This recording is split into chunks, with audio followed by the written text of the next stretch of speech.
لوگوں کو یہ سمجھ نہیں آئی اور سبب اور مسبب کا پیدا کردہ قانون کہ اللہ سبحانہ و تعالیٰ اکثر طور پر یعنی کثیر الوقوع ایسا ہی ہوتا ہے کہ جہاں پر سبب موجود ہوتا ہے تو وہاں پر مسبب ہوتا ہے، یعنی جہاں پہ کاز ہوتا ہے وہاں پہ ایفیکٹ ہوتا ہے، جہاں ایفیکٹ نظر آتا ہے تو وہاں پر کاز موجود ہوتا ہے، اکثر طور پر تو ایسا ہوتا ہے۔ تو حضرت ابراہیم علیہ السلام کا یہ معجزہ جب دیکھا گیا کہ اس میں آگ تو ہے سبب لیکن جلانا نہیں ہے، تو پھر اس کا معجزے کا انکار کر دیا گیا اور پھر اس کی عقلی تعویل کرنے کی کوشش کی گئی، سائنٹیفکلی اس کو بیان کرنے کی کوشش کی گئی کہ حضرت ابراہیم علیہ السلام کو در حقیقت اس آگ نے نہیں جلایا، اس کے کیا کیا اسباب عقلی طور پر تعویلیں ہو سکتی ہیں وہ پھر اس کی تعویل کی گئی۔ لیکن ہم اس بات کو بھول جاتے ہیں کہ یہ اکثر اس طرح ہونا یہ تو رب کا نظام ہے، لیکن اس کے اختیار میں ہے، اس کی قدرت میں ہے، وہ چاہے تو اس کو تبدیل بھی کر دے۔ معجزات کا ایک اور پہلو بھی ہے، اس کو بھی مد نظر رکھیے، میں اس کے بعد قرآن مجید کی طرف آؤں گا۔ ایک اور پہلو وہ یہ ہے کہ ممکن ہے کہ ایک عمل، ایک فعل پیغمبر کی زندگی میں، پیغمبر کے زمانے میں وہ معجزہ ہو اور آنے والے وقت میں وہ معجزہ نہ رہے۔ یعنی مثال کے طور پر جیسے حضرت داؤد علیہ السلام کے ہاتھ میں اگر لوہے کا نرم ہونا ہے تو ہم یہ دیکھتے ہیں کہ وقت کے ساتھ ساتھ لوہے کو نرم کیا گیا اور اس سے صنعت وجود میں آئی، اس میں حرفت اس سے وجود میں آئی، اور پھر دنیا میں کیا انقلاب اس لوہے کے ذریعے سے ہوا۔ حضرت داؤد علیہ السلام کو اللہ سبحانہ و تعالیٰ نے یہ قدرت عطا فرمائی۔ اصل فاعل تو اللہ سبحانہ و تعالیٰ کی ذات ہے اور وقت مقرر بھی اسی کی طرف سے ہوتا ہے کہ کب وہ معجزہ رونما ہونا ہے، فاعل بھی وہی ہے۔ اب اس وقت کے لوگوں کے لیے تو یہ معجزہ تھا، لیکن ممکن ہے کہ آنے والے وقت میں یہ معجزہ نہیں رہا۔ اسی طرح حضرت ابراہیم علیہ السلام کا آگ میں جانا اور پھر آگ کا نہ جلانا، یہ اس وقت تو معجزہ کہلایا، لیکن آج ہم دیکھتے ہیں کہ وہ خلا نورد جو خلاؤں میں جاتے ہیں، خلا میں جاتے ہیں، وہ ایک جسے ہم ایسٹروناٹ کا لباس کہتے ہیں، وہ کپڑے پہن کر وہ جاتے ہیں، تو اس لباس کو پہن کر اگر آگ میں جایا جائے تو آگ نہیں جلاتی۔ تو گویا کہ کوئی نہ کوئی طریقہ، کوئی نہ کوئی ایسی چیز وضع ہو گئی، ایجاد ہو گئی کہ جس نے یہ بتایا کہ آگ ایسے مواقع اور ایسے اسباب بھی ہیں کہ جن کی بنیاد پر آگ نہیں جلاتی۔ ویسے تو آگ کا کام ہے جلانا، یعنی آگ سبب ہے اور جلانا مسبب ہے، آگ کاز ہے اور جلانا ایفیکٹ ہے، لیکن ہم دیکھتے ہیں کہ آگ موجود ہے لیکن اس کا ایفیکٹ موجود نہیں ہے۔ تو اس طرح ایک پہلو یہ بھی مد نظر رکھا جانا چاہیے کہ ممکن ہے کہ پیغمبر کے دور میں وہ لوگوں کو عاجز کر دینے والا معجزہ ہو، وہ واقعہ ہو، وہ چیز ہو، لیکن آنے والے وقت میں وہ لوگوں پر واضح ہو جائے کہ جو پیغمبر نے اپنے دور میں دکھایا تھا وہ اس طرح بھی ممکن ہے اور اس طرح بھی ہو سکتا ہے۔ اب معجزات کی دو قسمیں ہیں۔ ایک تو معجزہ وہ ہے کہ پیغمبر نے دکھایا لوگوں کے تقاضے پر اور حجت تمام کرنے کے لیے۔ یہ بات بھی یاد رکھیے کہ ایسا نہیں ہوتا تھا پیغمبر کے زمانے میں کہ پیغمبر لوگوں کو اکٹھا کرتا پھرے کہ آؤ بھائی تم جمع ہو جاؤ، میں تمہیں معجزہ دکھاتا ہوں، میں ایک ایسی چیز تمہیں انہونی دکھاتا ہوں جس سے تمہیں پتہ چل جائے گا کہ میں تمہارا پیغمبر ہوں، مجھے اللہ نے تمہاری طرف بھیجا ہے۔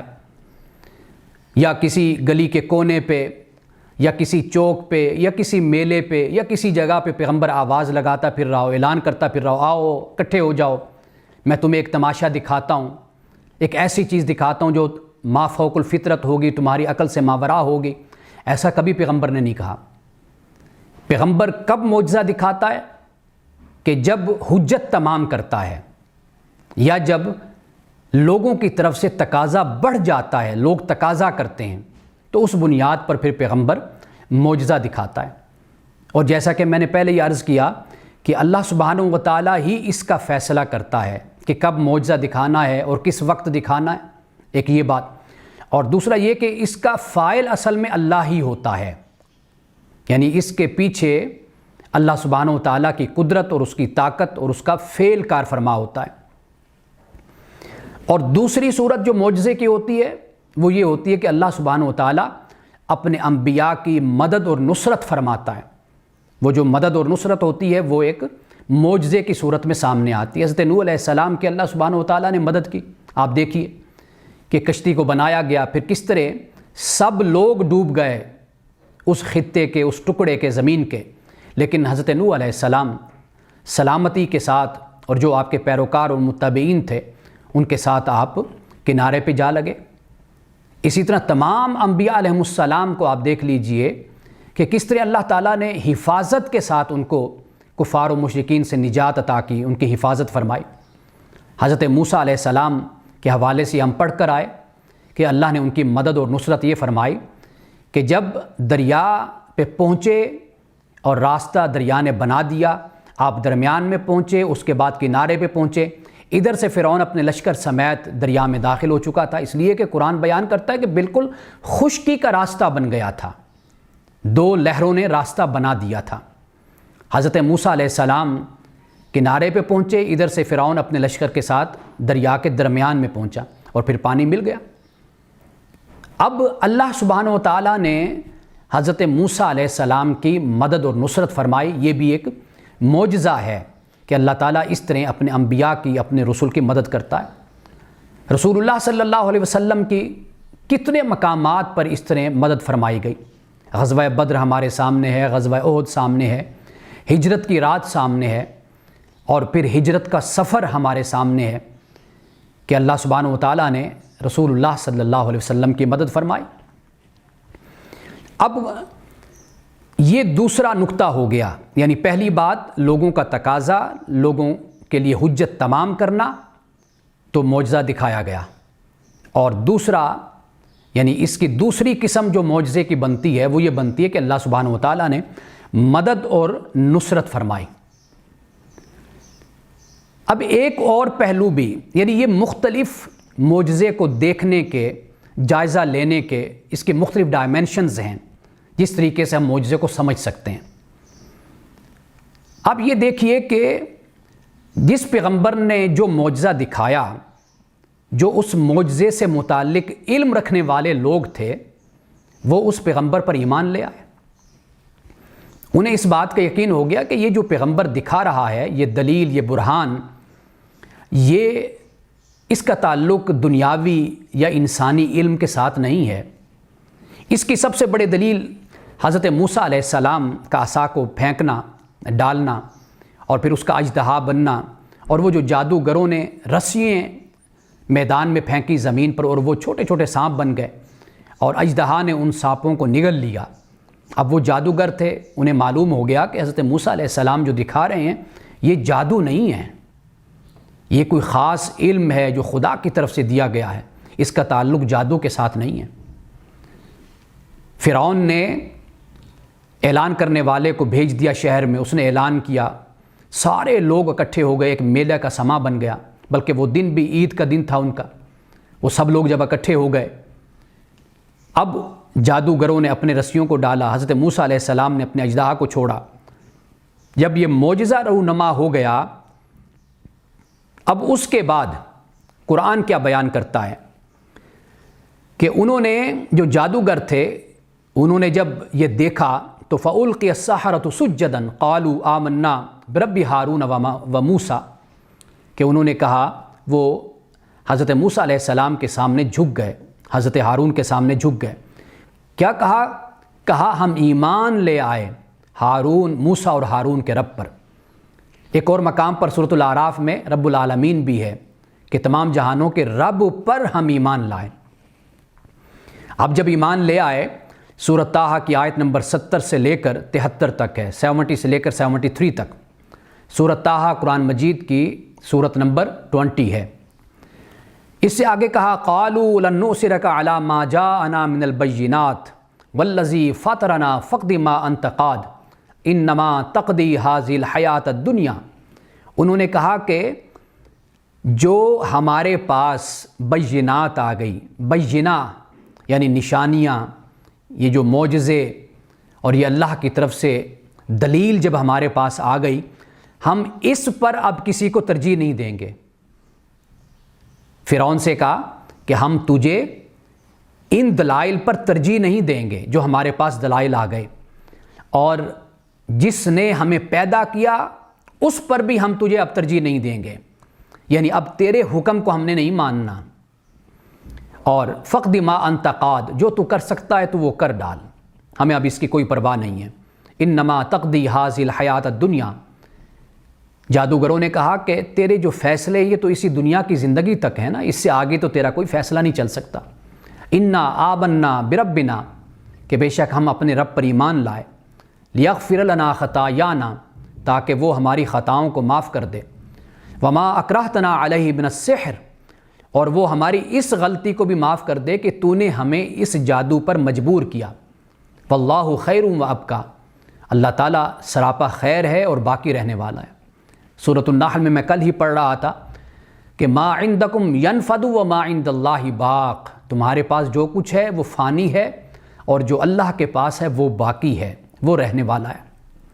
تو یہاں پر اسی بات کو بیان کیا کہ اللہ تو سراپا خیر ہے اور وہی رہنے والا ہے، وہی باقی ہے، باقی تو فرعون کی سلطنت ہو وہ بھی زوال پذیر ہونے والی ہے۔ اس کائنات میں، اس دنیا میں جو بھی بڑے سے بڑا سلطان، بادشاہ، جابر، ظالم حکمران تھا، آج اس کا نام و نشان دنیا سے مٹ گیا، کوئی بھی اس کا نام لینے والا نہیں ہے۔ اب یہاں پہ آپ دیکھیے کہ جادوگروں نے فوراً دیکھا حضرت موسیٰ علیہ السلام کے معجزے کو اور فوراً ایمان لے آئے۔ ایمان کیوں لائے؟ انہیں اندازہ ہو گیا کہ موسیٰ جو دکھا رہے ہیں نا، یہ جادو نہیں ہے، یہ واقعی اللہ کے نبی، اللہ کے رسول ہیں۔ یہ بات ہے کہ جب کسی نبی نے معجزہ دکھایا، اس سے متعلق جو لوگ علم رکھنے والے لوگ تھے، انہوں نے دیکھ لیا کہ جو یہ نبی دکھا رہا ہے یہ کوئی دنیاوی علم نہیں ہے، یہ انسانی تخلیق نہیں ہے، یہ کوئی جادو نہیں ہے، یہ کوئی ہمارا علم طب نہیں ہے، یہ میڈیکل سائنس نہیں ہے، یہ کچھ اور ہی ہے کہ جو ان کے ہاتھوں پر رونما ہو رہا ہے۔ اب رسول اللہ صلی اللہ علیہ وسلم کو اللہ سبحانہ وتعالیٰ نے ایک تو سب سے بڑا معجزہ قرآن ہے، آپ علیہ الصلوۃ والسلام کا سب سے بڑا معجزہ قرآن ہے۔ اب معجزے دو قسم کے ہوتے ہیں، ایک معجزہ وہ ہوتا ہے کہ جس کا چیلنج اللہ سبحانہ وتعالیٰ کرتا ہے، قرآن وہ معجزہ ہے جس کا اللہ نے چیلنج کیا۔ باقی بہت سے معجزات ایسے ہوتے ہیں کہ جن کا اللہ تعالیٰ انسانوں کو، خاص طور پہ کفار کو، انکار کرنے والوں کو چیلنج نہیں کرتا۔ قرآن مجید کا اللہ سبحانہ وتعالیٰ نے 1500 سال بیت چکے، اللہ نے قرآن مجید میں اس کا چیلنج آج بھی موجود ہے۔ سورۃ البقرہ میں اللہ سبحانہ وتعالیٰ نے فرمایا، آیت نمبر 24 ہے، فرمایا وَإِن كُنتُمْ فِي رَيْبٍ مِّمَّا نَزَّلْنَا عَلَىٰ عَبْدِنَا، اور اگر تم شک میں ہو اس میں جو ہم نے اپنے بندے پر نازل کیا، فَأْتُوا بِسُورَةٍ مِّن مِّثْلِهِ، تو پھر ایسے کرو ایک صورت لے لو، اس جیسی کوئی صورت بنا کر لے آؤ۔ وَادْعُوا شُهَدَاءَكُم مِّن دُونِ اللَّهِ، اور پھر بلا لو اپنے مددگاروں کو، گواہوں کو اللہ کے سوا، ان کنتم صادقین، اگر تم سچے ہو، یعنی جن بھوت جو تم اپنے خیالات میں اور نظریات میں رکھتے ہو نا، تم ایسے کرو کہ ان سب کو اکٹھا کر لو، اور اکٹھا کر کے ان سب سے کہو کہ بھئی قرآن کی کوئی صورت لے لو، چھوٹی صورت کوئی لے لو اور اس جیسی کوئی بنا کر لے آؤ۔ تو قرآن پاک نے یہ چیلنج کیا، فَإِن لَّمْ تَفْعَلُوا، کہ تم نے نہیں کر سکے تم، وَلَن تَفْعَلُوا، اور تم نہیں کر سکو گے۔ جب لم آ گیا تو ماضی اس میں داخل ہو گیا، جب لن تفعلوا ہوا تو پھر مضارع قیامت تک کے لیے چیلنج بن گیا کہ پھر تم ایسے کرو کہ قیامت تک انسانوں کو یہ چیلنج ہے کہ قرآن کی صورت کوئی لے لو، اس جیسی کوئی صورت بنا کر لے آؤ۔ پھر فرمایا فَاتَّقُوا النَّارَ الَّتِي وَقُودُهَا النَّاسُ وَالْحِجَارَةُ، کہ آگ سے ڈرو کہ جس کا ایندھن لوگ اور پتھر ہیں۔ الناس سے مراد لوگ ہو گئی، حجارہ سے مراد پتھر، یعنی پتھر اس لیے کہ وہ پتھروں کو بڑی تعظیم دیا کرتے تھے، بڑی عزت کیا کرتے تھے پتھروں کی، ان کی عظمت کے بڑے قائل تھے۔ تو اللہ نے فرمایا کہ یہ قیامت کے دن پتھر بھی آگ میں ہوں گے، تم دیکھو گے، یعنی اس بات کی طرف اشارہ کر دیا کہ جن کو تم نے اپنا معبود بنایا ہوا ہے، جن کے سامنے تم اپنی جبین نیاز کو جھکاتے ہو، جس کے سامنے سجدے کرتے ہو نا، ان کی کیا حیثیت ہے؟ ان کی حیثیت یہ ہے کہ ادھر سے اٹھا کر ادھر رکھ دو، ادھر سے اٹھا کے ادھر رکھ دو، یہ نہ اپنی طرف سے اپنے ارادے سے کوئی حرکت کر سکتے ہیں، نہ اپنے ارادے سے کوئی کام کر سکتے ہیں۔ جب خود اپنے لیے کچھ نہیں کر سکتے، قرآن یہ کہتا ہے کہ تم تو خود ان سے تم بہتر ہو، اس لیے کہ تم اپنے ارادے سے چلتے ہو، تم دیکھتے ہو، تم سنتے ہو، تم بولتے ہو۔ نہ یہ سنتے ہیں، نہ یہ دیکھتے ہیں، نہ یہ بولتے ہیں، نہ اپنے ارادے سے چل سکتے ہیں۔ فرمایا کہ جو ان کی پوجا کرنے والے ہیں، ان کی پرستش کرنے والے، وہ ان سے تو زیادہ اختیار رکھتے ہیں۔ اعدت للکافرین، یہ کافروں کے لیے تیار کی گئی ہے۔ کافروں سے مراد کیا ہے؟ کہ جو اپنے کفر پر بضد ہیں، اپنے کفر پر بضد ہیں۔ یہ الفاظ توجہ طلب ہیں، جو اپنے کفر پر ڈٹے ہوئے ہیں کہ انہوں نے اپنی اس روش کو نہیں چھوڑنا، ترک نہیں کرنا۔ ان الذین کفروا سواء علیہم انذرتہم ام لم تنذرہم لا یؤمنون، بے شک وہ لوگ جنہوں نے کفر کیا، برابر ہے آپ ان کو ڈرائیں نہ ڈرائیں، یہ ایمان نہیں لائیں گے۔ یہ جو کفر کیا نا، یہ نہیں ہے کہ ایک بار کفر کیا، کافرو سے مراد یہ ہے کہ یہ اپنے کفر پر ڈٹے ہوئے ہیں، سرکش بنے ہوئے ہیں۔ اب آپ ان کو ڈرائیں یا نہ ڈرائیں، ان پر کوئی ایمان کا اثر نہیں ہونا۔ ختم اللہ علی قلوبہم وعلی سمعہم وعلی ابصارہم غشاوہ، اللہ نے ان کی سماعت پر، ان کے دلوں پر اللہ نے مہر لگا دی، اور ان کی آنکھوں کے سامنے گھٹا ٹوپ قسم کا پردہ ہے، سخت دبیز پردہ ان کی آنکھوں کے سامنے، جس پردے سے وہ اس پردے کے دوسری طرف نہیں دیکھ سکتے۔ اللہ نے مہریں لگا دی، یعنی مہر سے مراد یہ ہے کہ اللہ تعالیٰ نے ان کے اس سرکشی اور کفر پر ڈٹے رہنے کا نتیجہ یہ ان کو دیا کہ اب ان لوگوں کو ہدایت نصیب نہیں ہو سکے گی۔ یہ اتنا زیادہ آگے بڑھ گئے، فقد ضل ضلالا بعیدا، اپنی گمراہی میں بہت ہی آگے نکل گئے۔ یعنی اب یہ لا علاج مرض کا شکار ہو گئے، اب یہ قابل علاج مرض کا شکار نہیں ہے کہ ان کا کوئی علاج ہو جائے، نہیں، یہ لا علاج مرض کا شکار ہو گئے ہیں۔ تو یہاں پر دیکھیے، یہ اللہ سبحانہ وتعالیٰ کا چیلنج ہے جو آج تک قائم ہے۔ اور اسی طرح سورت بنی اسرائیل میں، سورت بنی اسرائیل اللہ سبحانہ وتعالیٰ نے یہ فرمایا، 17ویں سورت ہے قرآن مجید کی اور آیت نمبر 88، فرمایا قل، اے نبی صلی اللہ علیہ وسلم فرما دیجئے، لَئِنِ اجْتَمَعَتِ الْإِنسُ وَالْجِنُّ عَلَىٰ أَن يَأْتُوا بِمِثْلِ هَٰذَا الْقُرْآنِ، اگر یہ انسان اور جن، اللہ نے یہاں پر انسان کو پہلے رکھا، جن کو بعد میں رکھا، کیونکہ لکھنے پڑھنے کا کام، سوچنے کا کام یہ انسان پہلے کرتا ہے۔ اور جہاں پر طاقت اور قوت کی بات ہوتی ہے، اللہ سبحانہ وتعالیٰ وہاں پر جن کو پہلے رکھتا ہے اور انسان کو بعد میں رکھتا ہے، اس لیے کہ وہ قوت اور طاقت رکھنے والی مخلوق ہے۔ انسان سوچ و بچار کرنے والی، تدبر تفکر کرنے والی، لکھنے پڑھنے والی مخلوق ہے۔ تو اللہ نے فرمایا کہ اگر انسان اور جن یہ دونوں اکٹھے ہو جائیں، عَلَىٰ أَن يَأْتُوا بِمِثْلِ هَٰذَا الْقُرْآنِ، اس بات پر کہ وہ اس جیسا قرآن لے آئیں، تو فرمایا لَا يَأْتُونَ بِمِثْلِهِ، تو وہ اس جیسا قرآن نہیں لا سکیں گے۔ وَلَوْ كَانَ بَعْضُهُمْ لِبَعْضٍ ظَهِيرًا، اگرچہ ایک دوسرے کے مددگار ہی کیوں نہ بن جائیں یہ جن و انس، لیکن پھر بھی یہ قرآن جیسا قرآن نہیں لا سکیں گے۔ اب یہ چیلنج ہے قرآن مجید کا، 1400 سال 1500 سال ہو گئے۔ اگر کسی نے کوئی حرکت کی تو بڑی مضحکہ خیز قسم کی حرکت کی۔ مثال کے طور پر ہندوستان کے ہی ایک صاحب ہیں، انہوں نے کہا کہ جی میں نے دیکھ لو، میں نے قرآن جیسا قرآن بنا لیا۔ اب بسم اللہ الرحمن الرحیم ہے، تو انہوں نے بسم اوم کر کے آگے پھر کچھ اپنی طرف سے کچھ صفات، اور وہ بھی صفات جو قرآن پاک سے لے لیں، یعنی ایٹریبیوٹس اللہ سبحانہ وتعالیٰ کی، وہ بھی 2-3 قرآن پاک سے لے کر بسم اوم کر کے آگے پھر وہی صفات لگا دی۔ یعنی یہ ایک مضحکہ خیز صورت بن جاتی ہے اللہ سبحانہ وتعالیٰ کے چیلنج کو نہ سمجھنا کہ اللہ کیا فرما کیا رہا ہے یہاں پہ، اللہ کا مقصود کیا ہے یہاں پر۔ اللہ کا مقصود قرآن مجید سمندر ہے، سمندر، اس کے کوئی کنارے نہیں ہیں، اس کی کوئی گہرائی ماپ نہیں سکتا۔ عرب کے بڑے بڑے شعراء انگشت بدندہ ہو گئے اور شاعری چھوڑ دی یہ کہہ کر کہ قرآن نازل ہو گیا، اب اس کے بعد ہم کیا حکمت کے موتی بکھیریں، ہم کیا فصاحت و بلاغت کا کلام لکھیں جب قرآن نازل ہو گیا۔ رسول اللہ صلی اللہ علیہ وسلم کے پاس ایک کافر، جب ابو جہل، ابو لہب نے اس شخص کو بھیجا، کیونکہ وہ بھی بہت بڑا شاعر تھا، اس کو بھیجا کہ جاؤ رسول اللہ صلی اللہ علیہ وسلم کے پاس جاؤ۔ وہ گیا تاکہ رسول اللہ کو لاجواب کر دو، جا کر قائل کر لو، بتاؤ ان کا کلام سنو، دیکھو کیا وہ بیان کرتے ہیں، تم بھی بتاؤ ان کو۔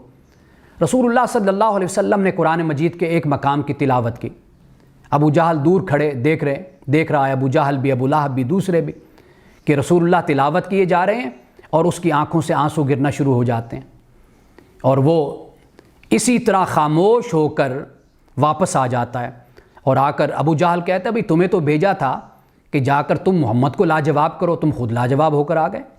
اس نے کہا کہ میں شاعر ہوں، ادیب ہوں، میں نے بڑا ہی اعلیٰ کلام لکھا ہے، لیکن اللہ کی قسم جو محمد سنا رہا ہے نا، یہ کوئی انسانی کلام نہیں ہے، یہ واقعی اللہ کا کلام ہے، خالق کا کلام ہے، یہ انسانی کاوش نہیں ہے جو محمد سنا رہا ہے۔ اب صورتحال یہ ہے کہ لوگوں نے، میں جب یورپ میں تھا تو وہاں پر بھی کچھ لوگوں نے مجھے کہا کہ یہ دیکھیں جی، یہ قرآن کے مقابلے میں فلاں صورت ہے قرآن پاک کی، سورۃ الزاریات ہے، جیسے سورۃ النازعات ہے، اب اس کے مقابلے میں دیکھیں جی یہ ایک صورت بنا کر انہوں نے بھیجی ہے کہ ہم نے قرآن کے چیلنج کو قبول کر لیا۔ لیکن آپ یہ دیکھیے کہ قرآن پاک نے جو اسلوب متعارف کروایا وہ بالکل مختلف اسلوب ہے، یعنی نہ وہ نظم ہے نہ وہ نثر ہے، یا تو دنیا میں نظم تھی یا ہے، یا نثر ہے، یعنی پوئٹری ہے یا پروز ہے، یہ دو چیزیں۔ لیکن قرآن پاک کو آپ دیکھیے کہ آپ کو نظم بھی نظر آئے گا اور آپ کو نثر بھی نظر آئے گی۔ اور پھر یہ ہے کہ قرآن مجید کے نزول سے اس کائنات میں، اس دنیا میں ایک آدھی صدی کے اندر جن لوگوں نے قرآن پہ غور و فکر کیا، کتنے علوم وجود میں آ گئے، علوم اللسان وجود میں آ گئے، فقہ وجود میں آ گئی، حدیث وجود میں آ گئی، تفسیر وجود میں آ گئی۔ قرآن مجید سے جو قوانین اور اصول اور قاعدے اخذ کیے گئے، ہزاروں لاکھوں کتابیں اس پر مرتب ہو گئی، مدون ہو گئیں۔ قرآن مجید نے پوری ایک تہذیب کو جنم دیا، صحابہ، رسول اللہ صلی اللہ علیہ وسلم کی ذات، پھر اس کے بعد تابعین، تبع تابعین، مسلم تہذیب، اسلامی تہذیب وجود میں آئی۔ فقط یہ تو نہیں ہے نا کہ قرآن پاک یہ چیلنج کرتا ہے تو آپ چند الفاظ بنا کر لے آئیں اور آپ کہیں گے جی ہم نے قرآن کا چیلنج قبول کر لیا، ایسا تو نہیں ہے۔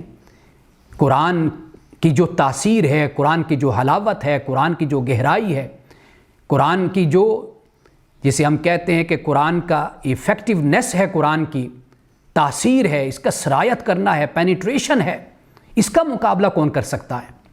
تو مجھے وہ بات، یعنی وہ ہندو جو غالباً پنڈت ہے یا کچھ اور ہے، اس نے کہا کہ جی میں نے دیکھیں جی بسم اللہ الرحمن الرحیم ہے تو اس کے مقابلے میں نے یہ بنا لیا۔ تو وہ ایک لطیفہ سا ہے، بڑا عجیب سا، جو اس بات کو مزید سمجھنے میں ہماری مدد کر سکتا ہے۔ یعنی ایک شخص عدالت میں گیا، جب اس کو جج نے کہا کہ آپ جو کہہ رہے ہیں کہ آپ اس پر قرآن اٹھا سکتے ہیں، اب اس نے، وہ نادان اور بیوقوف انسان، وہ کہتا ہے کہ جی ہاں آپ مجھے دکھا دیں قرآن۔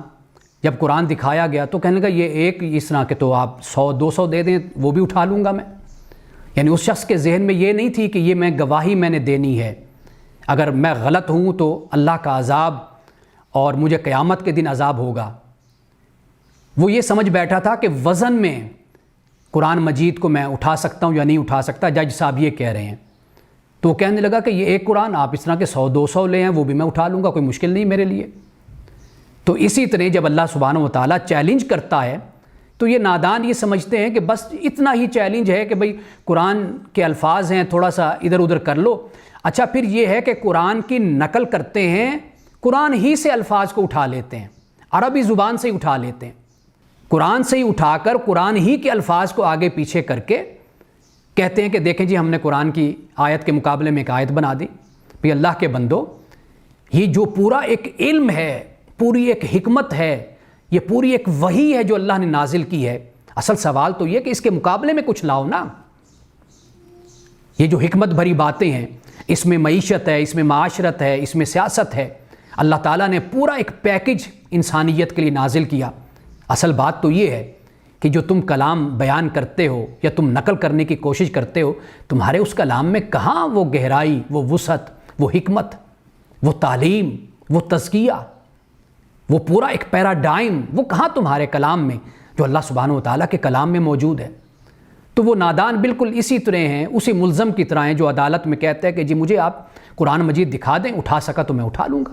یہ بھی یہی سمجھتے ہیں کہ قرآن مجید کی ایک آیت لے لی اور قرآن مجید سے ہی اللہ تعالیٰ کی صفات کو لے لیا اور چند الفاظ اٹھا لیے اور ایک آیت خود بخود اپنی طرف سے تشکیل دے دی، نہ اس کا کوئی معنی بنا، نہ اس کا مفہوم بنا، نہ اس کا کوئی پس منظر بنا، نہ اس میں کوئی تعلیم بنی، نہ اس میں کوئی حلاوت، نہ اس میں کوئی مٹھاس، نہ اس میں کوئی توجہ، اور نہ ہی اس میں کوئی شفقت، نہ ہی رب کے کلام کی کوئی ہیبت، نہ جلالت، نہ روب، نہ دبدبہ، کچھ بھی نہیں ہے۔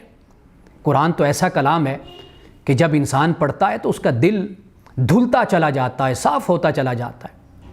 سیدنا فاروق اعظم رضی اللہ تعالیٰ عنہ کا میں اکثر حوالہ دیا کرتا ہوں، تو وہ ان کے بارے میں یہ بیان کیا جاتا ہے کہ صرف وہ نہیں کہ جب وہ اپنی بہن کے پاس گئے تھے، وہ نہیں بلکہ اس سے پہلے انہوں نے قرآن کو سنا تھا 2 مرتبہ، کہ جس سے سٹیپ بائی سٹیپ گریجولی وہ پھر ایمان کی طرف آئے تھے۔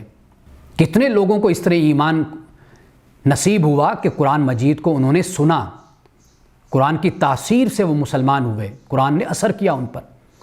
تو اس لیے قیامت تک کے لیے جو اللہ سبحانہ و تعالیٰ نے چیلنج کیا ہے، اس چیلنج کو سمجھنے کی ضرورت ہے کہ وہ چیلنج کیا ہے۔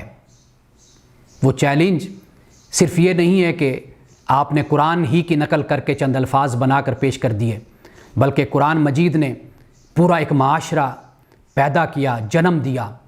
قرآن مجید نے پوری ایک تہذیب جنم دی، اور قرآن مجید نے کتنے علوم اس کائنات میں پیدا کر دیے۔ قرآن پاک ماخذ بن گیا، مصدر بن گیا دنیا میں ان علوم کا، کہ آج بھی جو علوم اس کائنات میں نظر آتے ہیں، اب آپ یہ دیکھ لیجئے کہ مسلم سائنٹسٹ، مسلم سائنسدان کہ جنہوں نے قرون اولیٰ میں جو تحقیقات کی، جو کام کیا، جو ایجادات کی، اگر ان کے آپ جڑیں اور بنیادیں جا کر دیکھیں گے تو وہ ساری بنیادیں دور رسالت سے، اللہ کی وحی سے اور قرآن سے جا کر ملتی ہیں۔ یعنی مسلمانوں کو تدبر، تفکر کی طرف، سنریہم آیاتنا فی الآفاق، اللہ پاک کہتا ہے کہ ہم انہیں اپنی آیات کو آفاق میں، کائنات میں دکھاتے ہیں۔ وفی انفسکم افلا تبصرون، کیا تم نہیں دیکھتے؟ کہ ذرا اپنے اندر غور کر کے دیکھو۔ یہ تدبر، تفکر ہی نے تو انسان کے لیے سارے دروازے کھولے، جس کی تعلیم قرآن دیتا ہے۔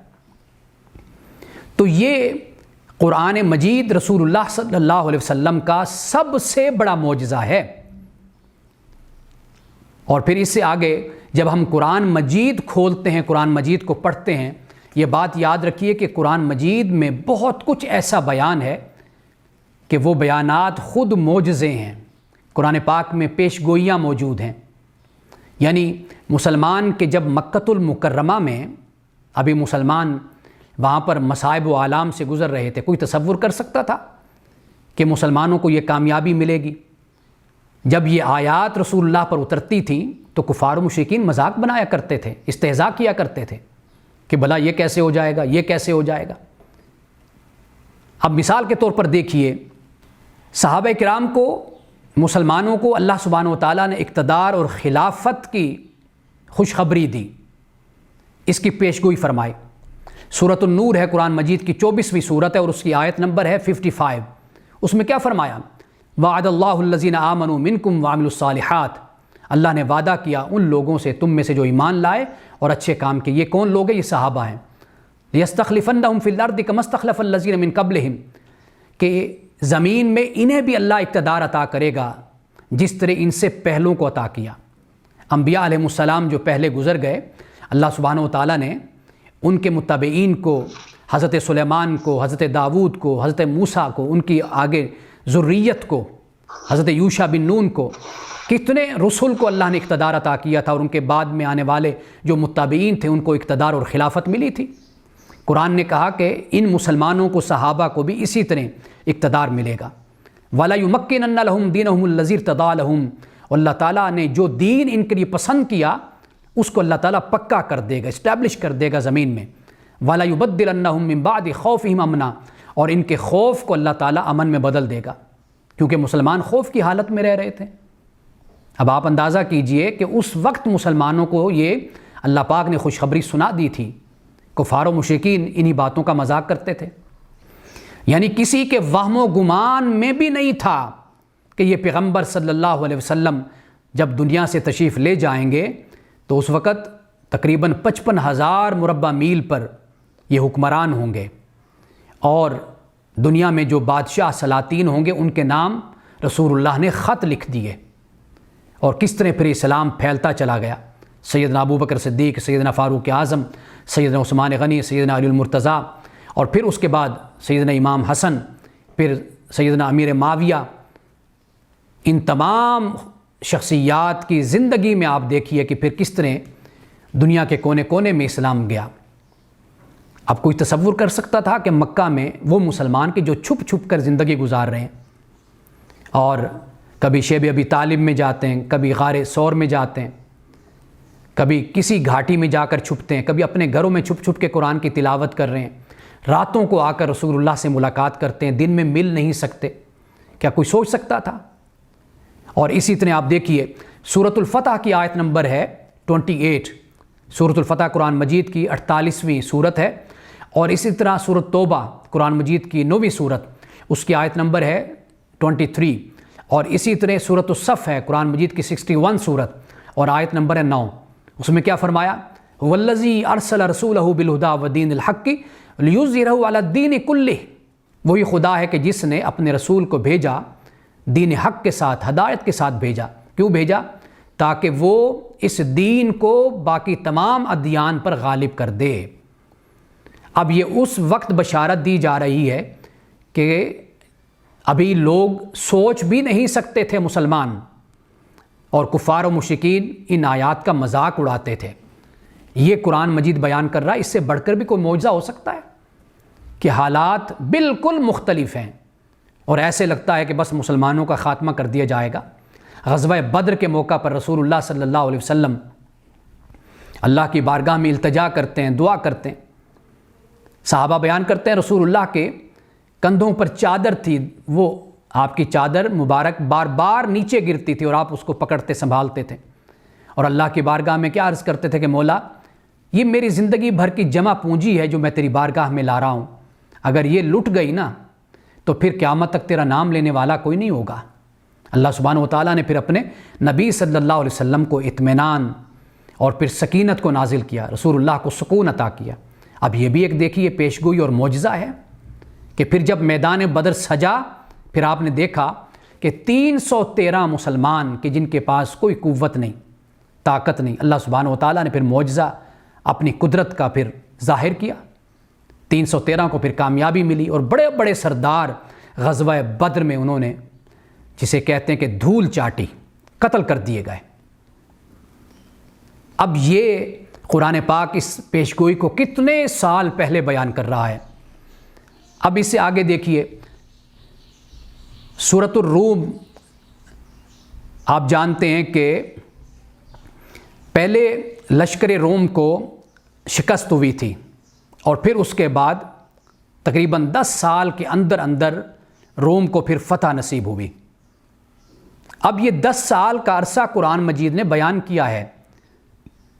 سورۃ الروم قرآن مجید کے 21ویں پارے میں یہ سورت ہے، اور آیت نمبر ہے 2 اور 3. اس کا مطالعہ کیجئے.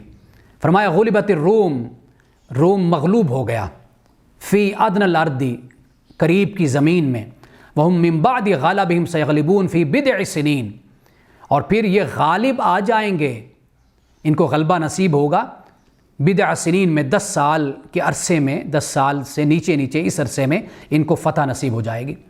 للہ الامر، اللہ ہی کے لیے فیصلہ ہے، من قبل و من بعد، پہلے بھی اور بعد میں بھی.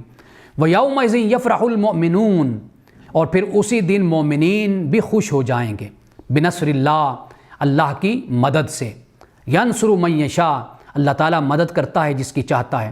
وَهُوَ الْعَزِيزُ الرَّحِيمُ، اور وہی غالب رحم کرنے والا ہے. وعد اللہ لا یخلف اللہ وعدہ، اللہ کا وعدہ ہے اور اللہ اپنے وعدے کے خلاف نہیں جاتا. ولیکن اکثر الناس لا یعلمون، لیکن اکثر لوگ نہیں جانتے. آپ اندازہ کیجئے کہ جب روم کو جب شکست ہوئی، کوئی تصور بھی نہیں کر سکتا تھا کہ یہ دوبارہ اٹھیں گے اور پھر اپنے دشمن کو شکست دیں گے، شکست فاش دیں گے. اب جب یہ قرآن مجید کی صورت، یہ آیت اتری تو کفار نے اس پر بھی بڑا مذاق کیا، ٹھٹھا کیا، استہزاء کیا. یہاں تک کہ ایک کافر نے حضرت ابو بکر صدیق سے کہا کہ اگر روم کو فتح حاصل ہو گئی نا تو میں تمہیں 10 اونٹ دوں گا، اگر فتح نہ ہوئی تو تم مجھے 10 اونٹ دینا. یہ شرط لگائی اس نے. غالباً اس کا نام ابی بن خلف آتا ہے. اس نے یہ شرط لگائی۔ سیدنا ابو بکر صدیق رسول اللہ کی بارگاہ میں حاضر ہوئے اور عرض کیا رسول اللہ یہ اس نے میرے ساتھ شرط لگائی۔ حضور نے فرمایا کہ نہیں، ایک تو قرآن مجید نے کہا بضع سنین یا 10 سال کا یہ عرصہ، قرآن نے کہا زیادہ سے زیادہ 10 سال کا عرصہ ہوگا اور اس میں روم غالب آ جائے گا۔ ایک تو آپ نے یہ فرمایا، آپ نے فرمایا کہ پھر 10 اونٹوں کی شرط نہیں لگانی، اگر شرط لگانی ہے تو پھر 100 اونٹوں کی شرط لگاؤ، یعنی 100 اونٹ اگر وہ جیتا تو تم دو اور تم جیتے تو وہ دو، اور اسے وقت یہ بتا دو 10 سال کا عرصہ ہے۔ سیدنا ابو بکر صدیق رضی اللہ تعالیٰ عنہ نے پھر جا کر یہ شرط لگائی، اور یہ بتا دوں کہ یہ شرط لگانا یہ حرمت سے پہلے کا واقعہ ہے، اور پھر حرمت کے بعد اس طرح کے شرائط سے منع کر دیا گیا۔ اب جب یہ شرط لگائی 10 سال کے عرصے کے اندر اندر 2 خوشیاں ملی، یعنی ایک تو قرآن پاک کی یہ پیشگوئی ثابت ہو گئی، یعنی 10 سال کے عرصے کے اندر اندر، یعنی جب غزوہ بدر اس موقع پر روم کو فتح نصیب ہو گئی، ایک تو یہ قرآن پاک نے اس کو بیان کر دیا، یعنی 10 سال سے ایک لمحہ بھی اوپر نہیں ہوا، اسی عرصے کے اندر اندر روم کو فتح حاصل ہوئی۔ اور دوسری کیا، غزوہ بدر میں اللہ تعالیٰ نے مسلمانوں کو فتح عطا کی، یہ خوشی کہ جس کی طرف قرآن پاک نے اشارہ کیا کہ وَيَوْمَئِذٍ يَفْرَحُ الْمُؤْمِنُونَ، کہ مومن بھی خوش ہو جائیں گے۔ مومن پھر اس طرح خوش ہوئے۔ 2 پیشگوئیاں کی اللہ سبحانہ وتعالیٰ نے، اور دونوں پیشگوئیاں اپنے وقت پر ثابت ہو گئیں۔ اب پھر اس کے بعد وہ کافر تو نہ رہا، لیکن اس کے بعد پھر جو اس کی اولاد تھی پھر انہوں نے اس شرط کو پورا کیا۔ رسول اللہ صلی اللہ علیہ وسلم کی بارگاہ میں جب یہ 100 اونٹ لائے گئے تو آپ نے فرمایا کہ ان کو صدقہ کر دو، پھر ان 100 اونٹوں کو صدقہ کر دیا گیا۔ تو یہ قرآن مجید اس پیشگوئی کو بیان کرتا ہے۔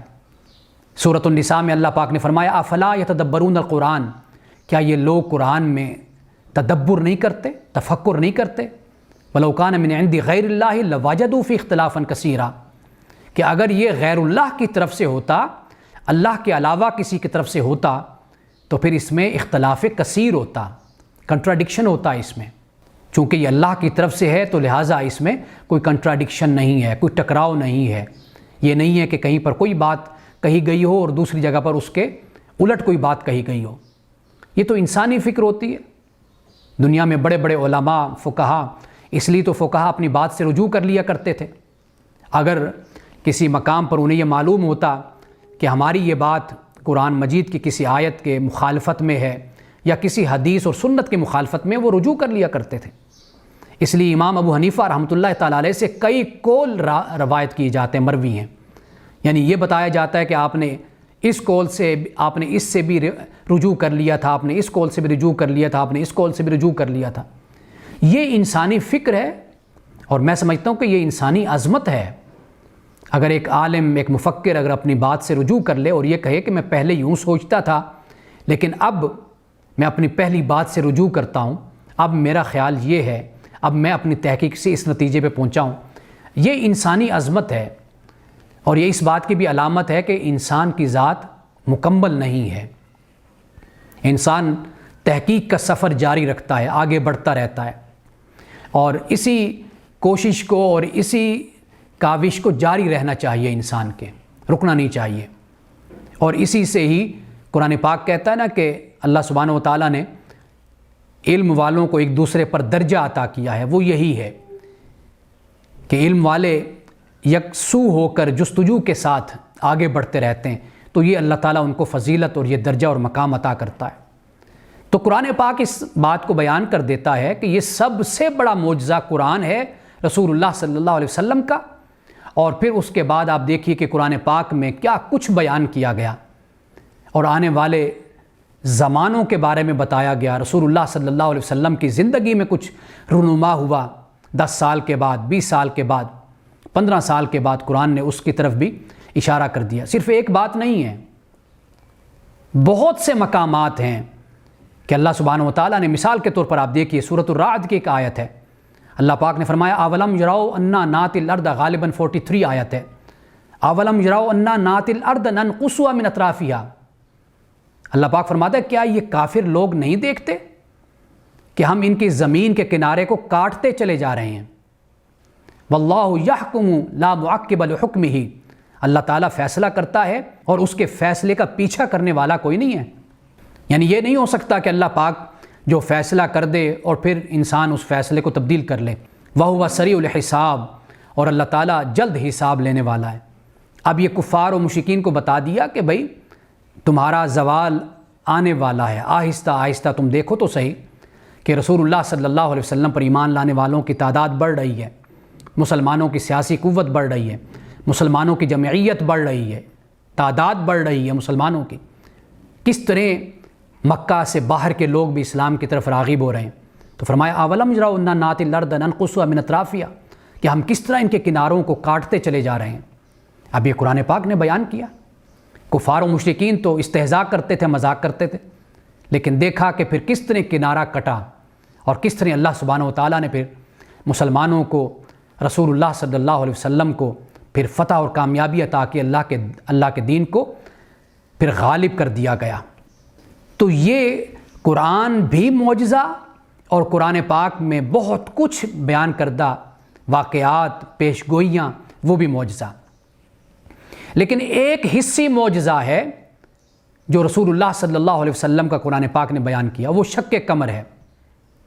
یہ ہجرت سے 5 سال پہلے یہ واقعہ ہوا ہے، اور یعنی 14ویں کی رات تھی، چاند طلوع ابھی ہوا ہی تھا کہ اچانک وہ پھٹا اور اس کا ایک ٹکڑا، آپ مینا میں بیٹھے ہوئے تھے تو اس کا ایک ٹکڑا جو سامنے پہاڑی تھی اس کے ایک طرف گیا اور دوسرا ٹکڑا پہاڑی کے دوسری طرف گیا.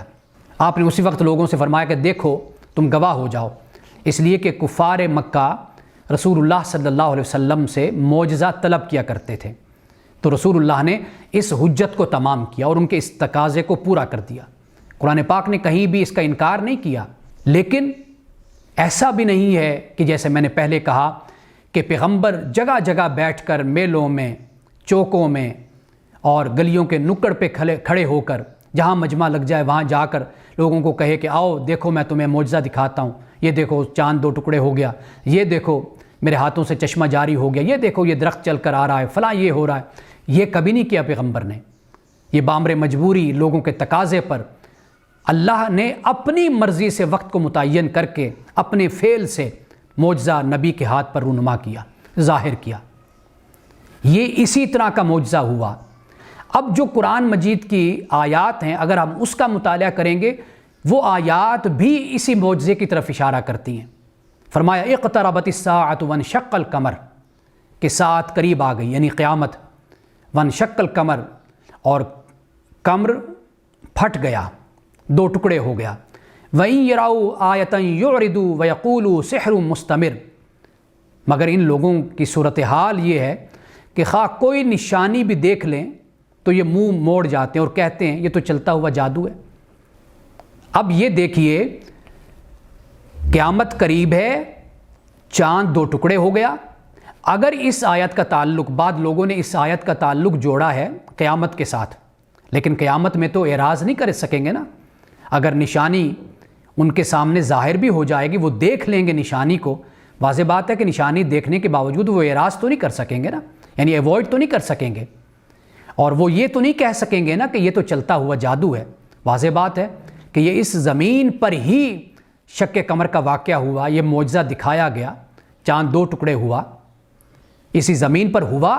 تو انہوں نے اس سے اعراض برتا اور یہ کہا کہ یہ تو کھلا جادو ہے، یہ تو چلتا ہوا جادو ہے، یہ تو پکا جادو ہے جو یہ پیغمبر دکھا رہا ہے. اگر اس کا تعلق، اس آیت کا تعلق قیامت کے ساتھ جوڑا جاتا تو پھر یہ انداز، یہ اسلوب نہ اختیار کیا جاتا. یہ اسلوب بتا رہا ہے یہاں پر کہ شق قمر ہوا اور کفار و مشرکین نے دیکھ کر پھر یہی بات کہی کہ یہ تو جادو ہے، ہم پہ جادو کر دیا، ہماری آنکھوں پہ جادو ہو گیا، تو اس وجہ سے ہمیں ایسا لگا کہ چاند 2 ٹکڑے ہوا ہے. لیکن حقیقت میں ایسا نہیں ہوا. انہوں نے کہا کہ ہم پر تو جادو ہوا، مکہ سے باہر آنے والے جو لوگ ہیں ہم ان سے پوچھیں گے، وہ ہمیں بتائیں گے آیا کہ ایسا ہوا یا نہیں ہوا. لیکن جب مکہ سے باہر کے لوگ بھی آئے تو کئی لوگوں نے اس بات کی گواہی دی کہ ہم نے واقعی ایسا دیکھا ہے. بے شک وہ ایک لمحے کے لیے تھا، لیکن چاند پھٹا، اس کے 2 ٹکڑے ہوئے، ایک پہاڑی کے اس طرف اور ایک ٹکڑا پہاڑی کے اس طرف. اب اس کے جو عینی گواہ ہیں اس معجزہ کے، ایک تو حضرت عبداللہ ابن مسعود ہیں، حضرت حذیفہ ہیں، حضرت جبیر بن مطعم ہیں۔ یہ 3 صحابہ ہیں جو عینی گواہ ہیں، آئی وٹنس ہیں، خود انہوں نے بھی اس وقت اپنی آنکھوں سے دیکھا۔ حضرت عبداللہ ابن عباس، حضرت انس بن مالک رضی اللہ تعالیٰ عنہما، ان 2 صحابہ نے بھی اس کو بیان کیا، لیکن صحابہ سے سن کر بیان کیا۔ اب حضرت عبداللہ ابن عباس کا اپنا بڑا مقام ہے، جیسے کل میں نے آپ کو بتایا کہ عبادلہ ان صحابہ کو کہا جاتا ہے، عبداللہ ابن مسعود کو، عبداللہ ابن عباس کو، عبداللہ بن عمر کو، کہ یہ عبادلہ ہیں، یعنی یہ بڑے فقیہ، بڑے محدث، بڑے مفسر صحابہ ہیں۔ اب یہ بھی اس کو روایت بھی کرتے ہیں اور 3 صحابہ اس کے عینی گواہ بھی ہیں، تو لہٰذا رسول اللہ صلی اللہ علیہ وسلم کا ایک حصی معجزہ، مادی معجزہ وہ قرآن پاک بیان کر رہا ہے۔ قرآن پاک خود معجزہ ہے، اسی معجزے کے اندر ہی اللہ تعالیٰ نے پھر کئی معجزے بیان کر دیے جو انسان کی عقل کے خلاف نہیں ہیں۔ میری الفاظ بڑے توجہ طلب ہیں، اسے یاد رکھیے کہ خلاف عقل نہیں ہے، ما فوق العقل ہو سکتا ہے، خلاف عادت ہو سکتا ہے، لیکن خلاف عقل نہیں ہو سکتا۔ خلاف عادت یعنی ایک چیز کثرت کے ساتھ ایسے واقع ہوتی ہے، ہم اس طرح دیکھتے رہتے ہیں، ٹھیک ہے، کثرت کے ساتھ ایسے واقع ہوتی ہے، اللہ سبحانہ و تعالیٰ کا نظام یہی ہے، لیکن کبھی نہیں بھی ہوتی۔ اللہ سبحانہ و تعالیٰ اپنے نظام کے برعکس ایک معجزہ دکھاتا ہے، اپنی قدرت دکھاتا ہے۔ یہیں سے ہی مسلمانوں میں بہت سے گروہ اور فرقے بنے اور گمراہی پھیلی، جن میں سے ایک جبریہ بھی ہے۔ اب انہوں نے اللہ پاک کو خود ہی اللہ کے قانون کا پابند کر کے رکھ دیا کہ اللہ تعالیٰ اپنے قانون کا پابند ہے، بس یہاں سے جبریہ وجود میں آ گیا، اور پھر اسی طرح قدریہ بھی وجود میں آ گیا۔ تو یہ نظریات اور یہ خیالات اور یہ جو اس بنیاد پر، معجزات کی بنیاد پر جو ہمارے ہاں پیدا ہوئے بر صغیر میں بھی، یہ گمراہی پر اور دلالت پر مبنی یہ نظریات اور خیالات ہیں۔ اللہ سبحانہ و تعالیٰ کی ذات نے ایک نظام بنایا، لیکن وہ اس نظام کا پابند نہیں ہے۔ انسان کو پیدا کیا اس نے، وہ آج بھی پیدا کرتا ہے۔ کس طرح پیدا کرتا ہے؟ وہ مرد عورت کے ملاپ سے پیدا کرتا ہے، صنفی مواصلت سے پیدا کرتا ہے، جنسی تعلق سے پیدا کرتا ہے، لیکن کبھی کبھی وہ حضرت مسیح علیہ السلام کو بھی پیدا کر کے دکھاتا ہے کہ میرا کثیر الوقوع میرا نظام تو یہی ہے، کثرت کے ساتھ واقع ہونا وہ تو یہ ہے، لیکن کبھی کبھی میں یہ دکھا کر تمہیں بتانا چاہتا ہوں کہ میں اس نظام کا کوئی پابند نہیں ہوں، میں اس نظام سے بالا ہوں، بلند ہوں۔ آپ کو میری یہ بات یاد ہوگی کہ جب کوئی خدا پر یہ دلیل مانگتا ہے اور کہتا ہے کہ اس کائنات کو، ہر چیز کو کوئی بنانے والا ہے، تو پھر رب کو بنانے والا کون ہے؟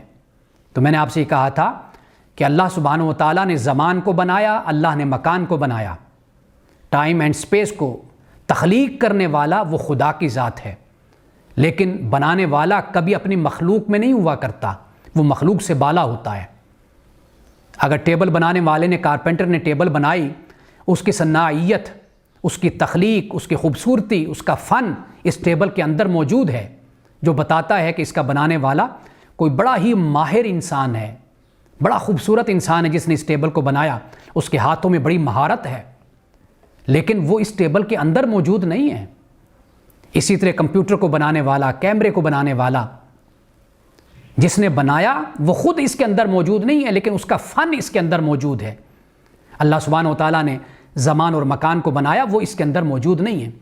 جب وہ اس کے اندر موجود ہی نہیں ہے تو پھر یہ سوال خود بخود ختم ہو جاتا ہے کہ جب یہ کائنات کسی بنانے والے نے بنائی ہے تو پھر اس بنانے والے کو کس نے بنایا؟ وہ ہے ہی اس زمان و مکان سے بلند، جو ہمارے تصور سے بلند ہے، تو ہم کیسے یہ کہہ سکتے ہیں کہ اس کا کوئی بنانے والا ہے یا نہیں؟ تو یہ بحث ہی خارج ہو جاتی ہے خود بخود ہی کہ جب زمان و مکان کو بنانے والا وہ ہے اور وہ زمان و مکان سے بلند ہے، اور ہمارے ادراک میں اور ہمارے احاطے میں اس کا تصور ہی نہیں آ سکتا، اس کی ذات ہی نہیں آ سکتی، اس لیے کہ ہماری سوچ، ہماری فکر، ہمارا تصور، ہمارا خیال، یہ سب کچھ زمان اور مکان کا پابند ہے، اور وہ زمان و مکان سے بلند ہے۔ اللہ سبحانہ و تعالیٰ جو چاہے وہ کر سکتا ہے، جو چاہے وہ کر سکتا ہے، لیکن جو اس نے کیا ہے، ہاں اس پر توجہ کی جا سکتی ہے، آیا کہ جو ہوا، آیا کہ یہ مستند ہے یا نہیں ہے، اس کی روایت، اس کی سند جو بیان کیا جاتا ہے، آیا کہ یہ مستند ہے، یہ آیا کہ اس معیار کا ہے کہ نہیں کہ اس کو بیان کیا جائے، اس پر ایمان لایا جائے۔ قرآن پاک نے انبیاء علیہ السلام کے معجزات کو بیان کر دیا، جو کچھ بھی بیان کیا وہ اس پر ایمان لانا ہم پر لازم اور ضروری ہے۔ آخری بات بیان کرتا چلوں کہ نبوت کے دلائل میں سے ہم اس کو شامل نہیں کر سکتے، معجزوں کو دلائل میں سے، جب تک کہ وہ تقاضا کیا گیا، نبی سے کہا گیا، انہوں نے مانگا، تقاضا کیا، تو ایک رسول نے، ایک نبی نے وہ معجزہ لوگوں کے تقاضے پر اور حجت تمام کرنے کے لیے وہ دکھایا۔ رسول اللہ صلی اللہ علیہ وسلم کا سب سے بڑا معجزہ وہ آپ کا قرآن مجید ہے۔ اور جہاں تک یہ بات ہے کہ خدا کر سکتا ہے یا نہیں کر سکتا، خدا سب کچھ کر سکتا ہے۔ ہاں، جو کیا، جو واقعہ رونما ہوا، اس کا جائزہ لیا جائے گا، اس کو دیکھا جائے گا۔ اگر رسول اللہ صلی اللہ علیہ وسلم سے متعلق معجزات کو بیان کیا جاتا ہے تو ہم یہ دیکھیں گے آیا کہ اس کی روایت، اس کی سند، آیا کہ وہ صحیح ہے یا نہیں ہے، کہیں وہ ضعیف تو نہیں ہے، کہیں وہ موضوع تو نہیں ہے، اس کا جائزہ لیا جائے گا، پھر اس کو مانا جائے گا۔ جیسے میں نے ابھی آپ کو شق قمر کا معجزہ بیان کیا کہ قرآن پاک اس کو بیان کرتا ہے اور مستند روایت کے ساتھ ہم تک پہنچتا ہے، تو اس لیے رسول اللہ صلی اللہ علیہ وسلم کے دست مبارک پہ جو حصی معجزہ ہوا وہ یہ معجزہ ہے جس کو قرآن پاک بیان کرتا ہے۔ بارک اللہ لنا ولکم فی القرآن العظیم ونفعنا وإیاکم بالآیات والذکر الحکیم۔ صدق اللہ العظیم۔